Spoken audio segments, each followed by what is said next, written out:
Lembrando que o apóstolo Paulo está tratando aqui da centralidade de Cristo, e é o tema central destes versos, do 5 ao 11.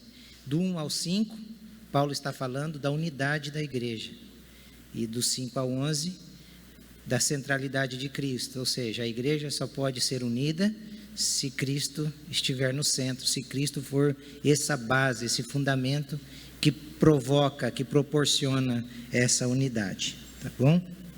Então é disso que o Paulo está vindo falando. E os versos nós vamos fazer a leitura novamente. Filipenses capítulo 2, do verso 5 ao verso 11. Seja a atitude de vocês a mesma de Cristo Jesus, que, embora sendo Deus, não considerou que o ser igual a Deus era algo a que devia apegar-se, mas esvaziou-se a si mesmo, vindo a ser servo, tornando-se semelhante aos homens. E sendo encontrado em forma humana, humilhou-se a si mesmo, e foi obediente até a morte, e morte de cruz. Por isso, Deus o exaltou à mais alta posição, e lhe deu o nome que está acima de todo o nome, para que, ao nome de Jesus, se dobre todo joelho nos céus, na terra e debaixo da terra, e toda língua confesse que Jesus Cristo é o Senhor, para a glória de Deus Pai. Amém. Mesmo assentados, eu gostaria que você baixasse a sua fronte, fechasse os seus olhos, que você orasse a Deus, pedindo para que Ele fale com você, pedindo para que o Espírito de Deus ministre no seu coração. Peça isso a Ele, porque só Ele pode fazer isso a você. Só Ele pode trazer a revelação ao nosso coração, luz no nosso entendimento. Pai, sabemos que os nossos pecados já foram cravados na cruz, já fomos perdoados de todos eles, e o desejo nosso é que possamos realmente ouvir a sua voz, sermos edificados, sermos transformados, que o Senhor possa usar a tua palavra como forma de nos moldar à semelhança daquele que é, daquele que sempre foi, daquele que nunca deixou de ser, porque por excelência existiu, existe e sempre existirá, como o seu amado, como o seu unigênito. Nós te agradecemos pela disposição dele e pelo seu plano redentor, ó Pai, de enviar o Filho amado para se sacrificar por nós. Muito obrigado por esse momento. E o desejo nosso é que o Santo Espírito possa ministrar na nossa vida, possa abrir o nosso entendimento, possa tocar no mais profundo do nosso ser e transformar o jeito de viver, dando nova consciência, colocando em nós temor, tremor e principalmente o desejo de ser como Ele é, santo, santo, santo, o Deus Santo. Ajude-nos, ó Pai. É em nome do seu Filho Jesus que nós imploramos, que nós suplicamos a ação do Espírito do Senhor aqui no nosso meio. Amém. Amém. Como eu mencionei no domingo passado, só fazendo uma breve síntese, Paulo, nesse texto, ele está trazendo uma exortação, por isso que ele relaciona o verso 3 ao verso 5, mostrando que Cristo, sendo Deus, ele não quis ser igual a Deus, ele deixa de ser Deus, e no verso 5 ele mostra que ele toma essa forma de gente, de homem, e aí a partir disso Paulo exorta que a unidade da igreja então só pode nascer e acontecer com este exemplo. Então, apesar do texto ser lindo, É uma exortação que Paulo está fazendo àqueles irmãos e a todos nós, leitores dessa carta. Paulo vai apresentar aqui que o único fundamento, que a única forma da unidade acontecer e da igreja permanecer viva é se Cristo for o fundamento, for a essência, for a base da nossa reunião, a base do nosso louvor, a base do nosso comportamento, a base do nosso pensamento. Então, ele deixa de modo muito claro que a importância e o fundamento para a vida do cristão não é a sua profissão, não é o seu salário, não é aquilo que muitas vezes nós pensamos. A base, o fundamento da vida cristã é o seu relacionamento com o Cristo, o Cordeiro de Deus que tira o pecado do mundo. E por fim, ele vai apresentar Cristo como a única fonte de poder, a única fonte de salvação, a única fonte de restauração, a única possibilidade que existe para o homem ser reconciliado com Deus, ser livre da culpa, ser livre da consequência do pecado. Cristo é essa única fonte. Não há outro meio, não há outra forma. E ele deixa de modo muito claro que essa única fonte será, no final de tudo, adorado. Todo joelho vai se prostrar diante dessa única fonte, porque ela é a única verdade. Cristo é a única verdade. E aí nós trabalhamos a ideia do chamado de Paulo. Paulo faz um chamado àquelas igrejas e faz um chamado a nós, irmãos do século 21, que é a confissão. Que confissão é essa? Que Jesus Cristo é o Senhor, que toda língua há de confessar Jesus Cristo como Senhor. E nós só podemos fazer essa confissão porque aconteceu um milagre. Qual foi o milagre que aconteceu? A encarnação.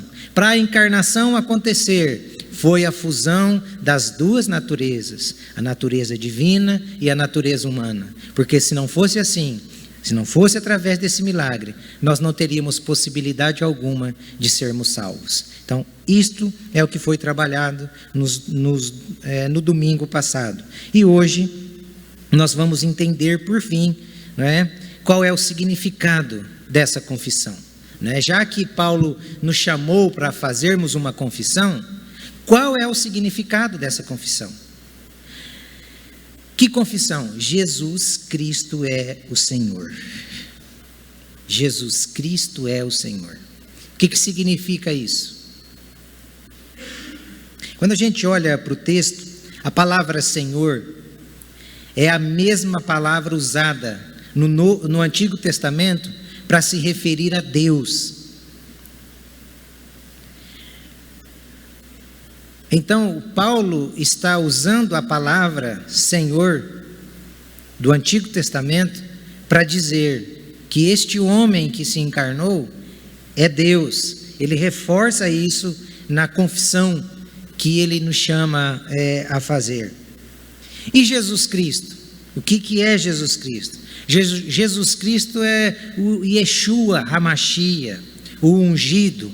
Yeshua HaMashiach significa ungido de Deus. O único que foi separado. O ungido é justamente o Messias, aquele que foi separado, o ungido, separado. Toda essa ideia de ungido era transmitida na construção do tabernáculo, na construção do templo. Então, aquilo que eles construíam, que era para o sagrado, eles faziam o quê? Eles derramavam óleo, eles ungiam aquele elemento, porque aquele elemento tinha uma função específica. Então, Cristo é o único ungido de Deus para a obra necessária de redenção, para a obra necessária e eficaz de salvação. Então, ele, Jesus Cristo, Paulo está dizendo, é o Messias, é aquele que foi prometido lá no Jardim do Éden, quando os nossos primeiros pais pecaram. O próprio Deus prometeu a Eva que dela sairia uma semente, e essa semente pisaria na cabeça da serpente. E essa semente seria o Salvador, o Messias, o ungido de Deus. E esta semente nasceu. Nasceu através de uma mulher, e ele foi reconhecido por aquele que havia de preparar o caminho. João, o seu primo, João, o Batista. Quando ele o vê, ele diz aos seus discípulos: eis aí o Cordeiro de Deus, que tira o pecado do mundo. É esse aí que é o ungido. É esse aí que é o Messias. Esse, Jesus Cristo. Então, no Antigo Testamento, tinha muito esse costume de ungir as coisas. O sacerdote era escolhido por Deus. Deus escolhia o sacerdote para o serviço de Deus. E Cristo é esse homem que Deus escolheu para esta obra, indicado por Deus para a realização do plano salvífico de Deus. Então, por isso que não existe outro mediador, não existe outro Salvador, é só Jesus Cristo, só Ele, só Ele. Então, o que significa Jesus Cristo é o Senhor? Significa que Jesus Cristo não veio só para trazer uma boa mensagem. Ele não veio só para trazer uma mensagem de esperança, de alegria. Ele é muito mais do que isso aqui.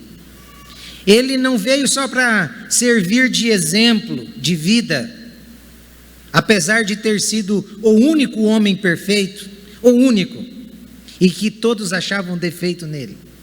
Era o único perfeito e que todos achavam defeito. Então não se assuste quando as pessoas apontarem os seus defeitos. Porque por natureza nós somos defeituosos. Nós estamos fora do gabarito original.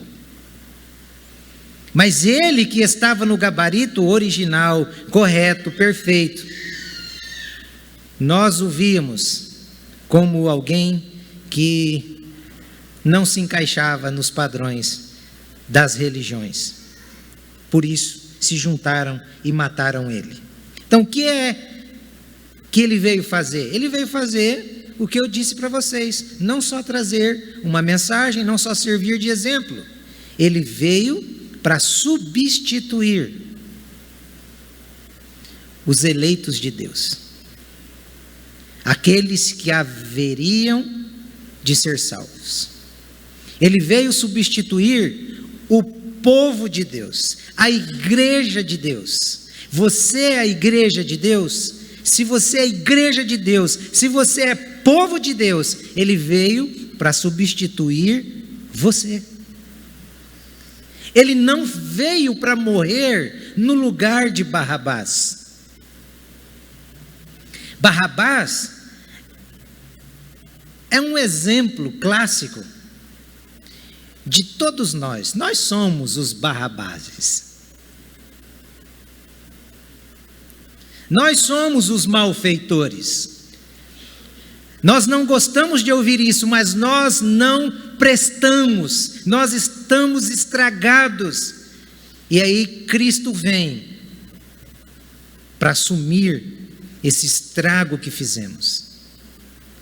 Ele vem para assumir essa dívida impagável que contraímos. Por isso que ele é o Messias, ele é o Salvador, ele é o ungido de Deus. Só ele podia assumir o meu lugar, porque ele foi separado por Deus para esta obra única e eficaz. Por isso que em Levíticos você vê a constante matança. Você lê Levíticos, e quando você começa a folhear, parece que começa a sair sangue das páginas, de tanta morte, de tanto sacrifício, para mostrar o pecado, O que é que o pecado provocou? E aí você lê Hebreus e você vê de uma vez por todas o sangue sendo estancado. O sangue parou de jorrar porque foi derramado de uma fonte aceitável, de uma fonte em que Deus olhou e disse: este é perfeito. Os demais prefiguravam a perfeição que há neste sangue. Sangue de quem? Do Cordeiro de Deus, do Messias, do ungido de Deus, do Jesus Cristo, o nosso Senhor. Então é isto que significa Jesus Cristo, nosso Senhor. Paulo está trazendo esta ideia para aquele pessoal, que viviam como dependendo de proteção de um Senhor. Na época as cidades eram feitas em formas de colônia. Então aquelas pequenas civilizações tentavam se proteger debaixo da guarda de um Senhor. E Paulo está dizendo que o Senhor, capaz de proteger o seu povo de todos os efeitos e males do pecado, é Jesus Cristo. É isso que significa o que Paulo está falando aqui. E a Bíblia vai trabalhar isso de várias maneiras. Pedro, na sua primeira carta, no capítulo 3, no verso 18, a parte B, ele vai dizer que é o justo pelo injusto. Essa foi a troca que Deus fez. Quem que é o justo? É o mesmo lá do Salmo 1. Cristo. Quem é o injusto? Está vendo os defeitos? Quem é o injusto? Eu, você. Nós somos os injustos, que precisávamos de ser justificados. E para sermos justificados, o justo pelo injusto, o santo pelo profano. Paulo, em Colossenses, no capítulo 2, verso 14, a parte B, ele deixa claro que Jesus Cristo, o nosso Senhor, ele cancela a dívida que era contra nós. Como que ele cancela essa dívida? Ele assume a forma humana para tomar o meu pecado, para morrer a minha morte, não a morte de Barrabás. Aquela troca ali é apenas uma demonstração da bandidagem que existe dentro de nós, da malandragem, da malícia, da perversidade que está carregada dentro do ser humano. Então Barrabás é o Itamar, o Barrabás é o Paulo, o Barrabás é o José, o Barrabás é aquele que chega diante de Cristo e diz assim: tu és o meu Senhor. Mas aí nós somos o Barrabás justificado. Lembram daqueles 2 ladrões na cruz? Um reconheceu. Aquele que reconheceu, o que é que Jesus disse para ele? Perdoado está os teus pecados. Hoje mesmo tu estarás comigo no paraíso. Para estar no paraíso, o pecado tem que estar perdoado. Então, o justo pelo injusto. Aqui é uma demonstração disso, irmãos. Paulo está demonstrando que Jesus Cristo é esse Senhor, é esse protetor.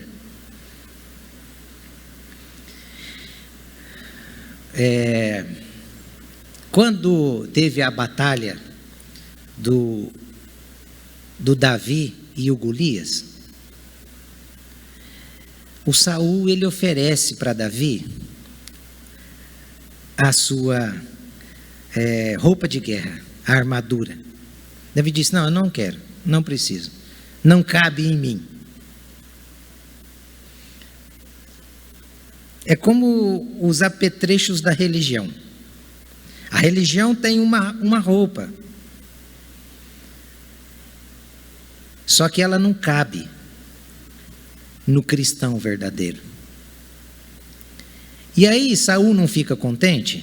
E Saul diz: então pega o meu escudo, leve o meu escudo. Tem um salmo que eu não me lembro agora, mas me veio à mente, que Davi diz assim: o Senhor é meu escudo e broquel.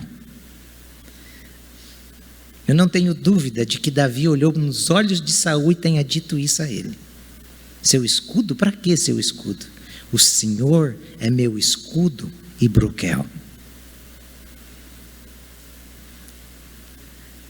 Então Jesus Cristo é o Senhor.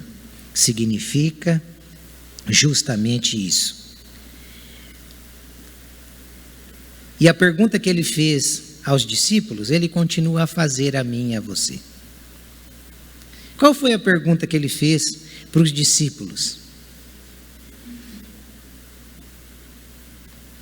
Lembram quando Jesus chega para os discípulos e diz assim: quem diz a multidão ser o Filho do Homem? Aí eles vão dizer: olha, uns dizem que tu és o Elias, o Jeremias, o João. Só pegou profeta brabo, hein? Só pegou profeta que usava 12. Não usava pistolinha não, era só tiro grosso. Elias classificado como o perturbador de Israel. Acabe não podia ver Elias, que falava: lá vem o perturbador. João, Herodes que o diga: tu és um adúltero, sua raposa. Ó, chamar o governador de raposa. Esses profetas tinham um vocabulário pesado. E a multidão comparava Jesus com esses profetas, para vocês verem o nível de mensagem que Jesus trazia. Mas Jesus não fica contente com a resposta da multidão. Jesus se dirige a eles: e vocês? Quem vocês dizem que eu sou? Aí Pedro dá aquela palavra: tu és o Cristo de Deus. Aí Jesus olha para ele: verdade, mas saiba de uma coisa, você só chegou a esta compreensão porque o Pai te revelou. Para mostrar a decadência, o que é que o pecado fez conosco. Se o Espírito não revelar quem é Jesus, nós vamos tê-lo como o que de fato ele não é. Por isso que a pergunta que eu me dirijo a você nessa noite é: quem é Jesus para você? Você precisa chegar a esta resposta. E se você não tem essa resposta, conforme está aqui professada pelo apóstolo Paulo, eu lhe digo: corra aos pés dele, implore por ele, clame por ele e diga: meu Deus, eu quero a revelação de quem é Jesus. Porque se não acontecer isso no seu coração, isso é pessoal, isso é individual. Você não vai subir, você não vai morar com Deus, porque o seu pai é crente, porque a sua esposa é crente, porque o seu primo é crente. Você não vai. Você só vai morar no céu. Você só vai ressuscitar para a vida eterna se tiver esta revelação pessoal, se ele realmente se revelar a você como Senhor e Salvador de sua vida. E quando ele se revela, qual é a prática? A gente quer falar com ele, a gente quer a proteção dele. Por quê? Porque ele é o nosso Senhor. A gente não procura só nos momentos de dificuldade, a gente consulta o Senhor em todos os momentos. Nós não somos escravos? Já pensou um escravo ele agindo por conta própria? Não existe isso. O escravo, ele está sempre consultando o seu senhor. Por isso que, como o senhor, a gente se submete, a gente conversa, a gente procura ver o que é que esse senhor quer. Então, a partir disso, nós temos 2 consolos por causa da confissão, irmãos. 2 consolos. O primeiro consolo que a gente tem é que ele triunfou. E a ideia de triunfar não é só de sair para a guerra. A ideia de triunfar é alguém que foi para a guerra, mas que voltou com a vitória da guerra. Por isso que ele triunfou. Mas como ele triunfou, se o texto começa dizendo que esvaziando-se e tomando forma de homem, fazendo-se servo até a morte e morte de cruz. Como que alguém que morre numa cruz pôde triunfar, pôde trazer a vitória? Simplesmente, Paulo não termina o texto assim. Paulo termina dizendo que este que morreu também ressuscitou. E ele não só ressuscitou, mas ele recebeu do Pai um nome que está acima de todo nome, e que ao nome dele todo joelho vai se dobrar e toda língua vai confessar que ele é Senhor. Por isso que ele triunfou. Ele venceu. Paulo, na verdade, está trazendo aqui algo para nós nunca nos esquecermos, de que o Deus Salvador, ele veio a este mundo que vivemos. Ele pisou nessa terra que pisamos. Ele andou no nosso meio. Esse Deus Todo-Poderoso, ele lutou como homem com o Deus deste século. Quem é o Deus deste século? Satanás. Ele lutou, ele venceu. Ele venceu não só o Deus deste século, mas ele venceu o pecado por nós. Por isso que ele triunfou, ele venceu. Tem um texto do profeta Isaías que diz que bem-aventurados são os pés daqueles que anunciam as boas novas. Bem-aventurados são os pés daqueles que anunciam as boas novas. Não devia ser bem-aventurado é a boca daquele que anuncia as boas novas? Por que o pé? O pé fala o quê? É a ideia do triunfo. O povo saía para a guerra e tinha um mensageiro. Quando o povo vencia, de longe aqueles que ficaram viam o mensageiro correndo. E quando ele vinha correndo pela corrida, pelo andar, de longe eles já sabiam se tinha vencido ou se tinha perdido a batalha. Por isso que o evangelho é boas notícias. Tem um monte de coisa ruim no meio. Mas a boa notícia é, ele venceu. Ele morreu, mas ele ressuscitou. Irmãos, este mundo se opôs com fúria a ele, mas com muita fúria. E Cristo venceu todos os seus opositores, inclusive o pior dos nossos inimigos. O pior. Qual é o pior dos nossos inimigos? Ele venceu. Qual é? A morte. É o último a ser vencido. E ele venceu. E colocou em nós o mesmo Espírito que está nele, que o ressuscitou, para que no último dia nós também sejamos ressuscitados.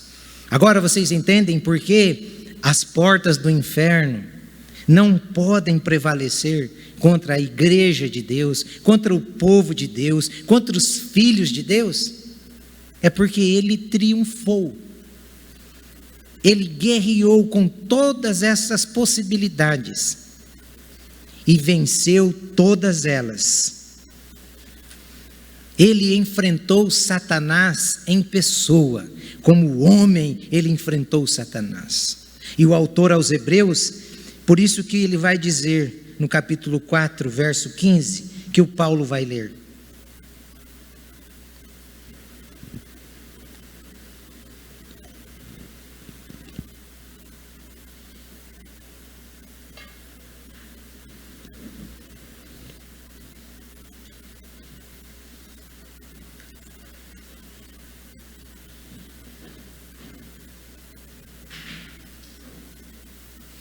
Eu leio aqui. Toda autoridade me foi dada no céu e na terra. Quando, porém... estou lendo errado aqui. Porque não temos sumo sacerdote que não possa se compadecer das nossas fraquezas. Pelo contrário, ele foi tentado em todas as coisas, a nossa semelhança, mas em nada pecou. Está vendo? Como o sacerdote do Antigo Testamento, ele era ungido, ele era separado por Deus. Aqui está trazendo novamente a ideia do ungido, do separado, daquele que veio para cumprir uma missão, daquele que conseguiu redimir o universo, a criação com o Pai. E a partir dessa obra, ele se fez a única ponte capaz de ligar o homem a Deus. Então, aqui a gente percebe esse triunfo. Nós estamos acostumados a criar possibilidades, não é? Antigamente, quando não tinha essa ponte que ligava Guaíra ao Mato Grosso do Sul, atravessávamos o rio na balsa. E nós achamos que somos capazes de criar caminhos para chegar até Deus, mas irmãos e irmãs, o máximo que o homem chegou foi a lua. O máximo que ele pisou foi na lua. O máximo. No dia que o homem conseguir barrar a morte, aí a gente pode dizer, não, realmente o evangelho é uma fraude.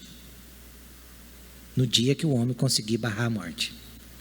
Porque a morte é a demonstração de que nós precisávamos de uma ponte, de vida, de uma possibilidade. E Cristo é essa única ponte. Então não existe outro caminho. Por mais que a gente tente criar, não existe, não existe. Qual é então o segundo consolo? O segundo consolo, se o primeiro é que ele triunfou, o segundo está no próprio texto, é que ele tudo controla. Porque quem vence é o mais forte. Quem vence é o que pode.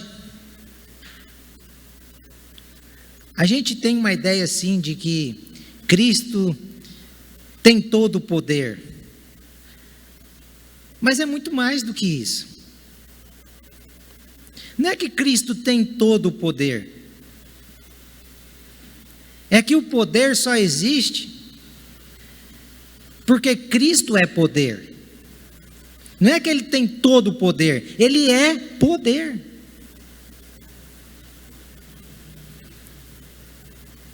Tudo fora dele é limitado.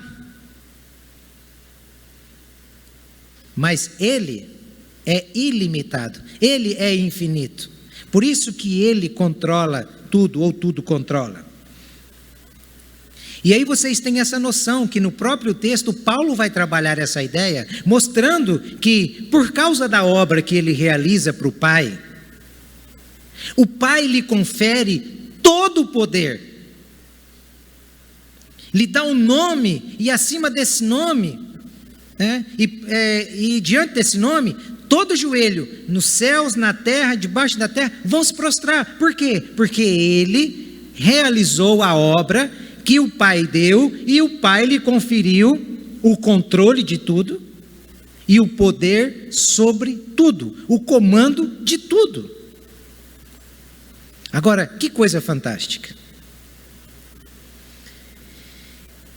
Ele recebendo todo esse poder, como que Paulo começou? Ele é Deus, mas não quis ser igual a Deus. Antes se esvaziou, se humilhou, tornando-se homem. Quando ele restaurar todas essas coisas, o que ele vai fazer com esse poder?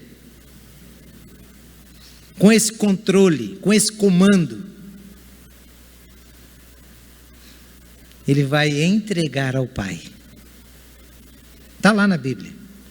Mateus capítulo 28, verso 18, a parte B. 1 Coríntios capítulo 15, verso 28, que é o Paulo falando. O mesmo Paulo que trabalha a ideia do Cristo que tem todo o poder e o Cristo que se esvaziou, é também o Paulo que vai colocar o Cristo que tem todo o poder. Quando restabelecer todas as coisas, ele vai entregar ao Pai, se submetendo ao Pai, porque nós seremos como ele.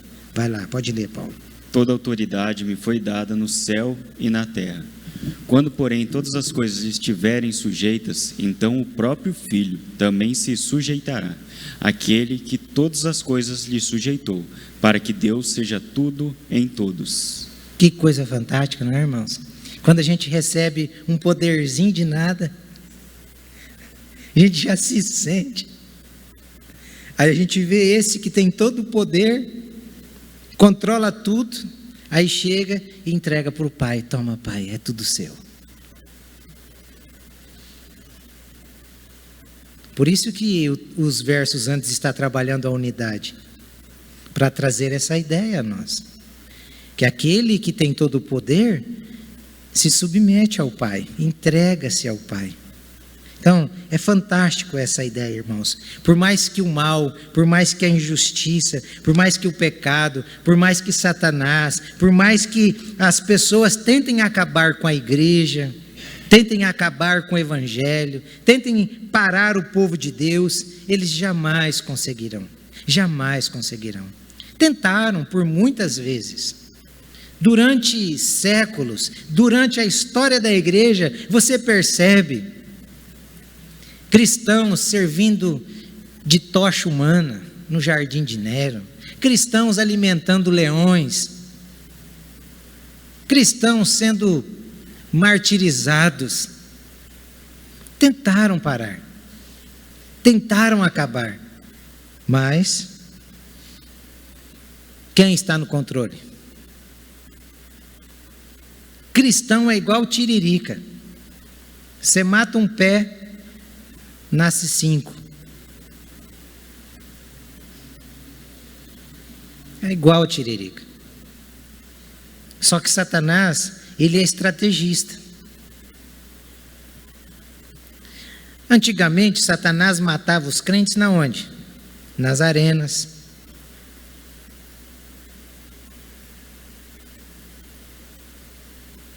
Só que ele percebeu que nas arenas ele estava levando prejuízo. Porque matava um, nascia 50. Onde ele está matando agora?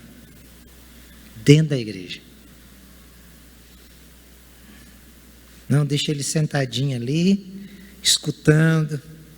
Ele mata dentro da igreja. Por isso que nós devemos tomar bastante cuidado. Porque ser membro de igreja não significa nada. Ora, você ora. Você fala com o seu pai todo dia. Você lê as Escrituras. Você tem comunhão com o Messias, o ungido de Deus.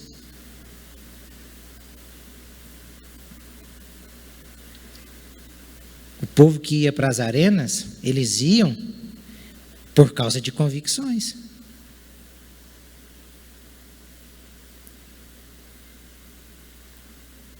Às vezes a gente vem para a igreja porque é domingo.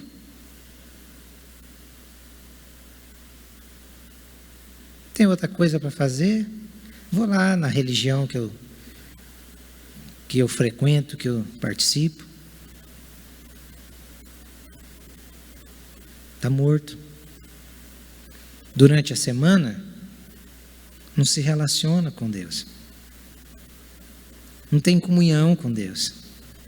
Não serve a Deus. Serve aos seus próprios desejos. Serve às suas próprias paixões. Então, nós devemos tomar bastante cuidado, irmãos, para que a gente não seja morto dentro da igreja. Dentro da igreja. A mensagem que você ouve, você acha que é de Deus? A mensagem bíblica que você recebe é de Deus? Se é de Deus, compartilha. Alimenta outros que estão próximos de você. Uma coisa é certa. A desculpa que nós temos sempre é: eu não tenho tempo, hoje eu não posso, até eu queria, mas não posso.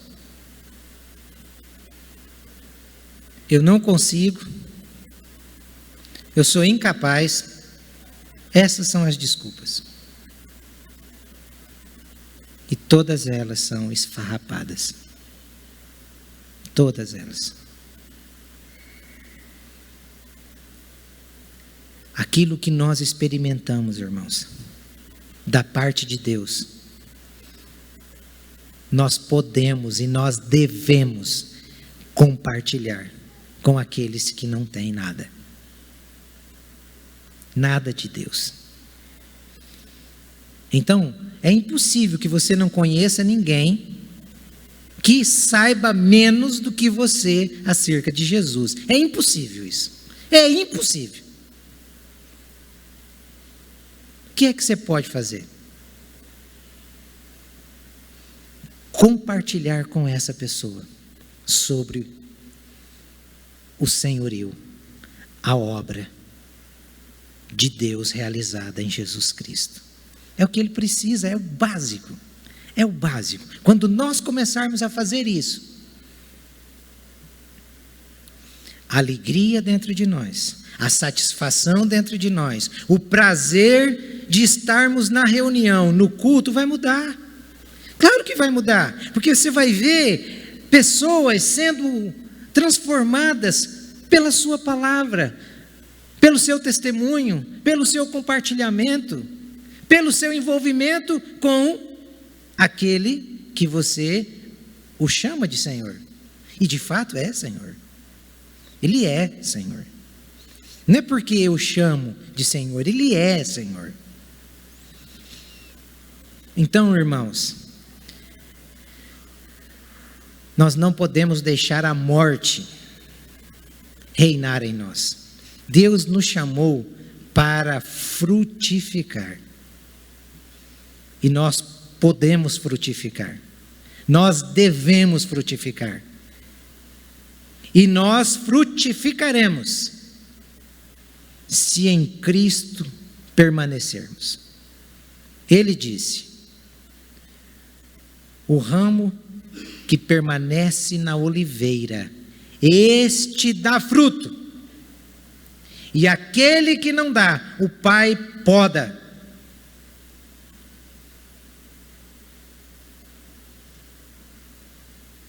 Então eu queria que você entendesse uma coisa. Na sua ignorância bíblica, você é capaz de compartilhar de Jesus com alguém. Por mais que você se sinta um analfabeto bíblico, mas se você teve uma experiência com Jesus, você pode compartilhar com essa pessoa, dizendo: olha, a minha vida estava assim, e depois que eu conheci este homem maravilhoso, poderoso, ele mudou a minha vida. Simples, simples. Atos capítulo 1, Jesus, quando chama os discípulos, ele diz: e vocês serão minhas testemunhas. Ele chamou gente simples para testemunhar. Ele não chamou advogado para defendê-lo. Ele não precisa de nenhum defensor. Ele por si só se defende. E Satanás está matando o povo de Deus porque o povo de Deus acha que precisa defender o evangelho, defender. Não, nós não precisamos de defender. Nós precisamos de testemunhar. A missão nossa é testemunhar daquilo que vimos e ouvimos, daquilo que experimentamos.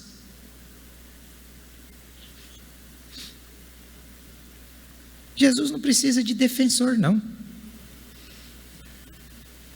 Eu nunca me esqueço da cena. Eu tento imaginar, tento criar essa cena. Quando os soldados chegaram para prender Jesus e perguntaram: quem é Jesus? E ele diz: eu sou. Quando ele diz eu sou, todos os soldados caíram. Aí ficaram em pé de novo e disseram: quem é? Eu sou. 2 vezes, pacotou. Olha o poder que tem nele. E aí fica a gente tentando defender aquele que tem todo o poder e deixa de fazer a missão, que é compartilhar as boas notícias. Então, irmãos, que este triunfo sirva para nos animar e encher o nosso coração, não é? De esperança, de expectativa, porque ele vai voltar e a igreja dele, o povo dele, vai permanecer inabalável. O povo dele vai permanecer inabalável. Então eu só queria que você tivesse essa expectativa de que o terrível e glorioso dia está chegando e será terrível para aquele parente. Como eu tenho orado por alguns irmãos de sangue que ainda não conhecem Jesus, tenho tentado de todas as formas me aproximar de um jeito diferente para ver se eles entendem o evangelho. Você não quer ver o seu irmão de sangue morando com você lá no céu? Você não quer ver aquele amigo que você gosta? Aquele amigo que você diz assim: nossa, ele é correto, só falta ser crente. Então, só falta ele ser crente. Mas como ele vai ser crente? Se eu que sou amigo dele não der um bom testemunho, não compartilhar do que tenho recebido e experimentado, como que ele vai ser? Se a fé vem pelo ouvir e ouvir a palavra de Deus, na volta de Jesus, se ele não tiver confessado como Senhor, esse dia para ele será terrível. Mas porque nós já o confessamos, esse dia para nós será glorioso. Então entenda isso. Cristo, ele está ocupando o lugar de glória, o lugar de honra, ele sempre ocupou. E muitos joelhos ainda não se dobraram diante dele. Muitos joelhos não se dobraram diante dele. Muitos ainda continuam zombando, muitos ainda continuam vivendo como se o juízo de Deus fosse um conto de fadas. Você é crente? Você é crente mesmo, irmão? Nós não podemos falar só do amor de Deus para as pessoas. Nós temos que falar da ira de Deus para as pessoas. Elas também precisam conhecer a ira de Deus. Porque o Deus que ama é o Deus que também ira. É o Deus que também vingará. É o Deus que matará. É o Deus que separará as ovelhas dos bodes. A mensagem precisa ser completa. Ela não pode ser manca. Ela tem que ser completa. Deus ama, mas Deus também ira. Deus também vai vingar. Deus também vai fazer justiça. Se você pega os cristãos de antigamente, como eles viviam? Você conhecia um crente pela sua conduta, pela sua postura, pelas suas vestes. Você conhecia, hoje já não se conhece mais. Satanás está matando o povo de Deus. Está tudo misturado. Vai fazer negócio com crente hoje para você ver. Faz só para você ver se você não roda. Vende fiado para crente para você ver.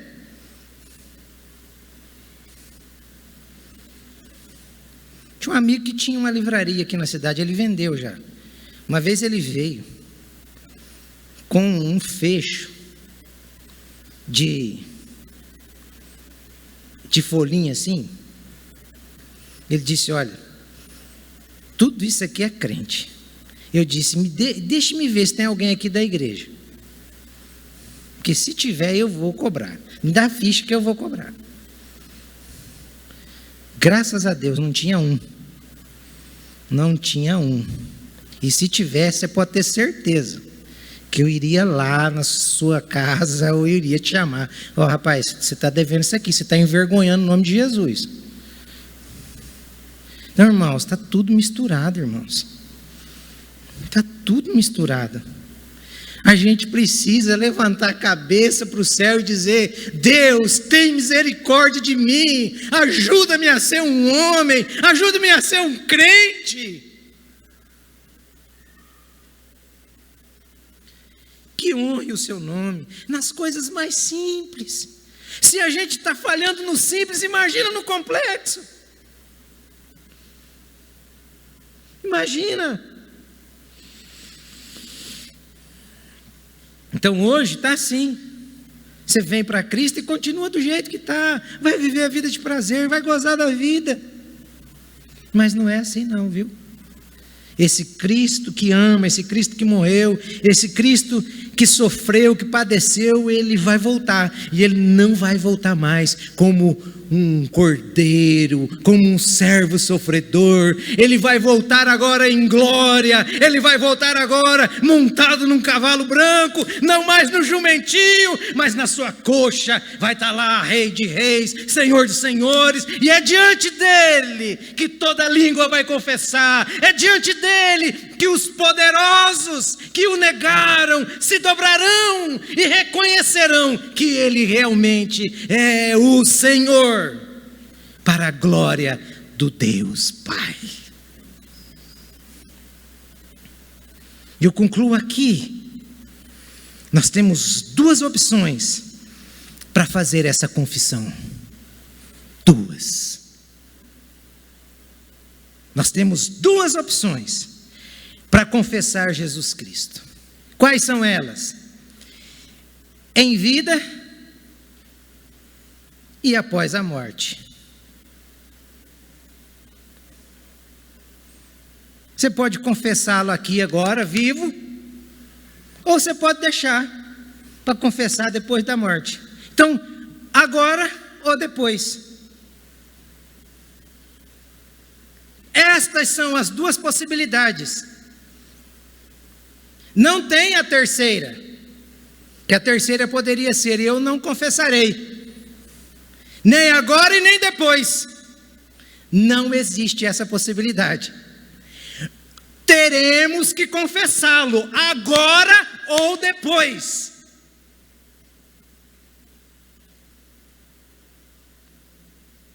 E qual é a implicação, ou que diferença isso faz, se eu confessar agora ou se eu confessar depois da morte?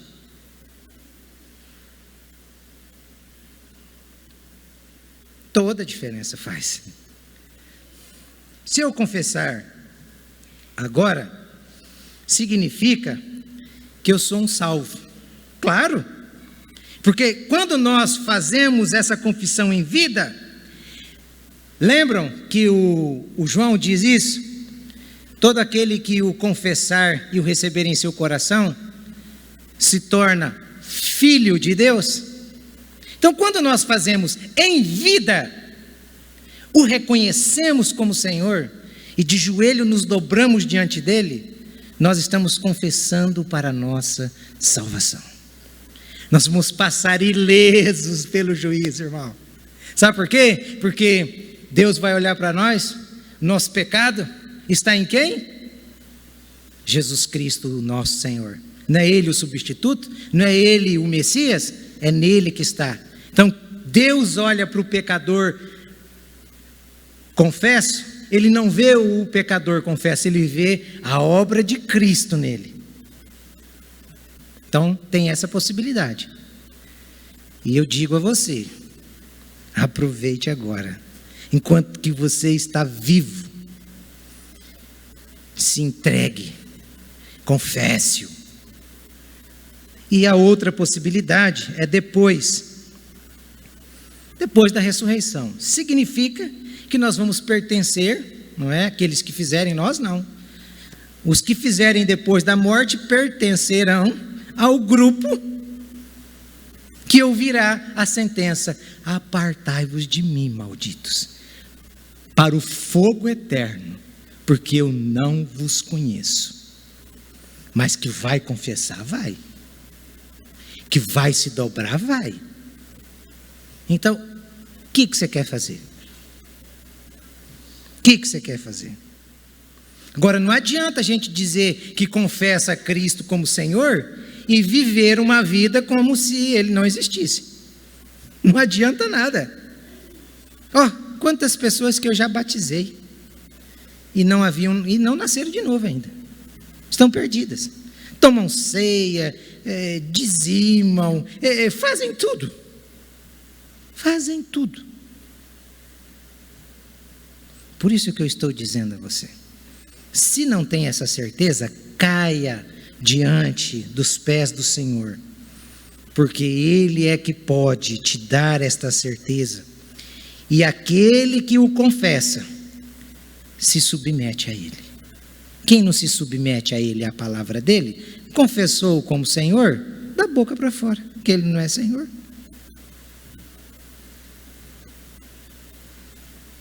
Aí a gente acha assim que Deus, né, que Ele é amor e Ele tem a obrigação. Porque eu confessei e eu vivo do jeito que eu quero. Irmão, quem é funcionário aqui? Levanta a mão. Funcionário que tem um patrão aí. Levanta a mão só para eu saber. Quantos? Amém. Pode baixar. Tá, você que é funcionário. Se você não obedecer o seu patrão, o que acontece com vocês?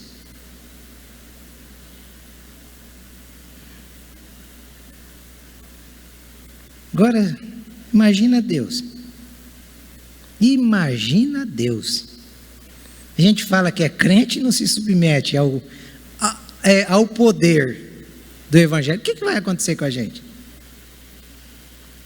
Lagoa de fogo, enxofre, fogo, chumbo, tudo que não presta. Então, para a gente só ter essa ideia do que de fato eu estou tentando passar, eu vou ilustrar com uma pequena história e a gente ora para terminar. Dizem que na época do faroeste, tinha um jovem numa cidade e ele cometeu um crime. E ele foi preso. Só que o povo daquela cidade gostava muito daquele jovem. E escreveram uma carta para o governador pedindo que perdoasse aquele jovem. E o governador ficou comovido de ver aquela ação popular e disse: tá bom, eu vou perdoar esse menino. Ele escreve uma carta de perdão, coloca dentro de um envelope, põe dentro de uma Bíblia. Ele diz: mas eu quero ver esse garoto. E ele coloca uma roupa de pastor. Talvez seja o pior traje, né? Coloca um terno, uma roupa de pastor, põe uma Bíblia embaixo do braço e vai com essa carta para fazer a visita para esse moço. Chega lá na penitenciária, na prisão, e aí o guarda chama esse moço, e quando o moço vê aquele homem vestido de pastor com uma Bíblia e um envelope dentro, acho que deve ter passado um monte de coisa na cabeça dele, né? Vai pregar o evangelho, já está com o envelope, vai tirar o dízimo, a oferta, já deve ter passado tudo isso na cabeça do cara. E ele começa a cuspir no pastor. Cuspir e dizer: olha, sai daqui, eu não preciso de você, eu não preciso desse livro, eu não preciso de nada que venha de você, sai daqui, e cospe. E aí, aquele homem sai para sua própria segurança e leva consigo a carta e a Bíblia. O guarda entra e diz: mas rapaz, você é um tolo, hein? Por quê? Aquele homem que estava aqui não era pastor, ele era o governador, e dentro da Bíblia dele tinha a carta do seu perdão. E ele começou a chorar, se entristeceu, e chegou o dia da pena dele, que era a morte. Olho por olho, dente por dente. Aí deram a palavra para ele antes de matá-lo, e ele disse, em alto e bom som: eu não estou sendo morto pelo pecado que cometi, não estou sendo morto pelo crime que cometi. Eu estou sendo morto pela rejeição de perdão que me foi oferecida. Assim é o Evangelho. O Evangelho é a carta, é o oferecimento de perdão de Deus ao homem. E nesse pacote, para a mensagem ser verdadeira, ela precisa conter o amor de Deus, mas também a ira de Deus. Você sabia que não é o pecado nosso que nos leva para o inferno?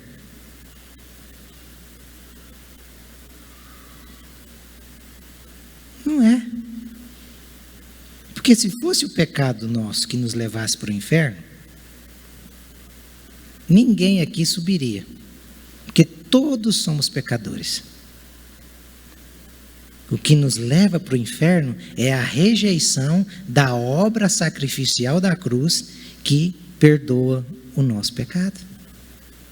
Então, a obra de Cristo é o remédio. O sacrifício de Cristo é a sua salvação, é a minha salvação. Quero convidar você a se colocar em pé.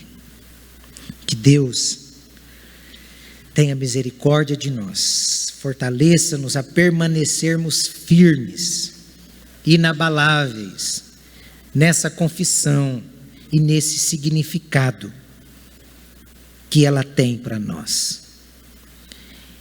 E que Ele nos desperte a compartilharmos isso com outras pessoas, para que elas também experimentem a salvação do Deus que ama e do Deus que fará justiça, juízo. Se você está aqui nessa noite e ainda não tem essa certeza, não confessou Cristo como seu Senhor, aí mesmo onde você está, você pode fazer com as suas próprias palavras. Você pode se render a Ele.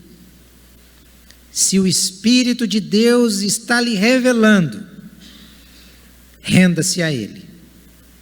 E no momento do louvor, você pode cantar e orar junto, pedindo implorando para que esta certeza realmente aconteça no seu coração, brote no seu coração. Ó Pai, no nome do seu Filho Jesus, eu te agradeço por esta noite e por estas pessoas que o Senhor trouxe aqui. Abençoe cada uma delas, ó Deus, com a maior de todas as bênçãos, a revelação do Evangelho, a salvação em Cristo Jesus. Que o perdão possa ser esclarecido, a graça possa ser revelada a estas pessoas. Salve, Deus, transforme vidas e ajude-nos a viver em santidade, porque santo és o Senhor. É no nome do seu Filho Jesus que oramos. Amém. Amém. Depois do louvor,